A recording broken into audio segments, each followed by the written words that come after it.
Hindi ko na alam saan ako pupunta. Pagod na ako eh. Alas 11 pa lang ng umaga. Mahaba pa ang aking paghihintay pag bumalik na ako sa train. Pero pagod na ako. Inaantok kasi ako. Tapos, hindi ko alam saan ako kakain. Although may pagkain pa pala ako, may baon ako. Ay.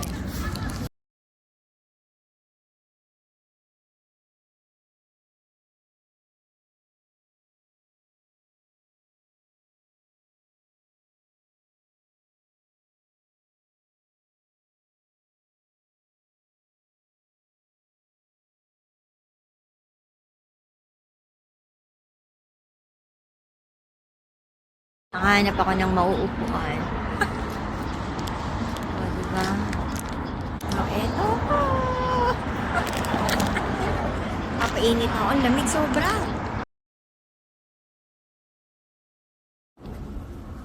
Diba? Maraming tao pero disiplinado. May pulis dun. Kahit saang anggulo, ito pulis din to. Kahit saang anggulo mo tingnan, maraming pulis. Tsaka, malinis ang China. May dumudura sa imbornan. Nakita ko. Tapos yan, mga ganyan. Yung mga nagbabike, inaalis nila. Yan, tawag nila. Tapos, nakakatuwa lang. Kasi, tayo mga Pilipino, I don't know, hindi ko naman pwedeng lahatin, di ba? Pero yung nakikita ko, parang inis tayo sa China, parang gano'n, Chinese. Pero, alam mo, ang ayos, ang linis. Tsaka ba't gano'n, malamig sa kanila dito? Malapit lang naman tayo sa kanila. Wala tayong gantong lamig, napakalamig. Sakat na ng mga kamay ko. Ayan, diba? Ang ganda talaga. Meron din sila mga gano'n yung mga bus tour. Hindi na ako nag-avail nun kasi, alam mo, magkano, wala makapagsabi. Hirap magtanong sa kanila. Sila marunong umintindi ng English, sila marunong magsalita. Nag-chat GPT sila. Chat GPT ba tawag doon? Mahirap makapag-usap, kaya nag-metro na lang ako.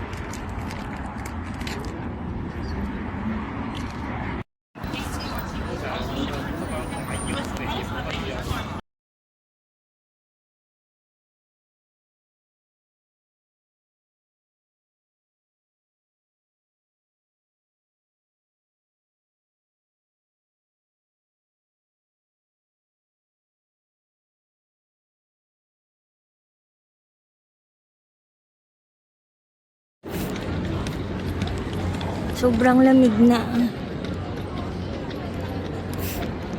Balik na ako sa airport.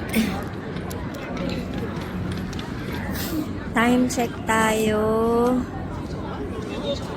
Alas 12 pa lang. 11:58. Haba pa ng araw.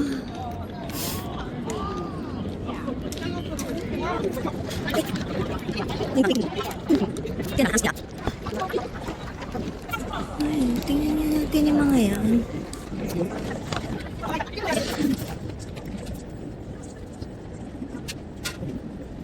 Ang ganda, oh.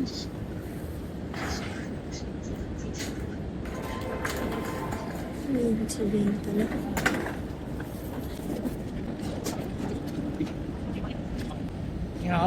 Yeah.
Araw tayo.